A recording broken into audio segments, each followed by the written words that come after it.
Are there any books from Abi Hamid al-Ghazali that a person can read? At a beginning stage, no. At a beginning stage, no. Only when you advance.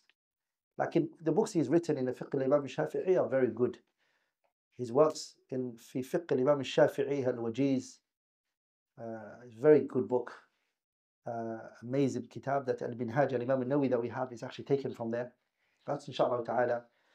His kutub al-fiqh that he's written, that is originally taken from the works of his teacher, Abi Ma'ali al-Juwayni. His books in fiqh are very good. Okay? Even his kitab al-Mustasfa in usul al-fiqh is also good. Like in his books in Aqidah and also his 𝗧𝗵𝗁, a student who's grounded, who has knowledge, if he reads it, he'll understand where to go out and where to accept. Inshallah ta'ala.